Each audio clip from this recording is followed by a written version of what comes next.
Bonjour, ici Patrick Pierrat pour le bulletin de nouvelles info bref affaires de ce vendredi 2 juin. La Banque de Montréal a conclu son acquisition du programme de récompense Air Miles. Ce programme appartenait à l'entreprise américaine Loyalty Ventures qui a déclaré faillite en mars. Selon BMO, Air Miles a encore actuellement 10 millions d'adhérents au Canada. BMO dit qu'elle veut revigorer le programme en renforçant son offre, entre autres pour la réservation de voyages et en améliorant son service client. Le fabricant québécois de véhicules récréatifs BRP débute l'année avec des ventes records. Au trimestre terminé le 30 avril, il a dégagé des revenus de 2,5 milliards de dollars, soit un tiers de plus qu'à la période correspondante l'an dernier.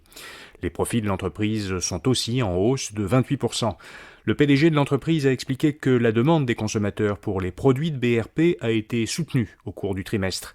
Il a ajouté que depuis 10 ans, la part de BRP dans le marché des sports motorisés a presque doublé. Suncor va éliminer 1500 emplois d'ici la fin de l'année. Ces coupures représentent environ 9% des effectifs de la pétrolière canadienne. Dans un courriel adressé aux employés concernés, le PDG de Suncor explique que ces coupures sont nécessaires pour assurer la compétitivité de l'entreprise. Au quatrième trimestre l'an dernier, Suncor a fait un profit de presque 2,75 milliards de dollars, soit 76% de plus que l'année précédente. Augmenter les salaires n'aurait pas d'effet majeur sur l'inflation. C'est du moins ce que soutient dans une analyse l'Institut de recherche et d'information socio-économique, l'IRIS.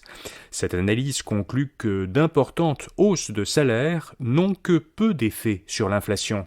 L'Institut estime qu'une hausse de salaire de 7,3% entre mai 2023 et mai 2024 au Québec ne ferait augmenter le niveau de prix que, au plus, de 1,6% sur 3 ans.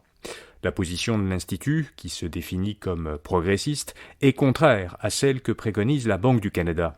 Le gouverneur de la Banque du Canada avait appelé les employeurs récemment à limiter les hausses salariales afin d'éviter une spirale salaire-inflation. Et puis Meta a présenté un nouveau modèle de casque de réalité virtuelle et mixte, le Quest 3. Il permettra d'alterner entre la réalité virtuelle, soit dans un univers entièrement numérique, et la réalité augmentée, en superposant des images numériques à l'environnement réel. Sa commercialisation débutera à l'automne. Cette présentation a été faite quelques jours avant la rencontre annuelle d'Apple pour les développeurs.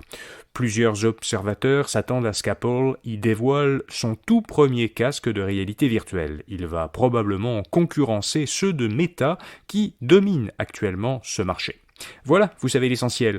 Samedi, notre infolettre InfoBref, votre argent vous propose, comme chaque fin de semaine, les informations et conseils de nos chroniqueurs experts en finances personnelles et en consommation. Vous pouvez voir cette infolettre toute la fin de semaine à infobref.com en page d'accueil et vous pouvez bien sûr vous y abonner gratuitement pour la recevoir par courriel chaque samedi matin. À lundi pour notre prochain bulletin de nouvelles InfoBref Affaires. Bonne fin de semaine.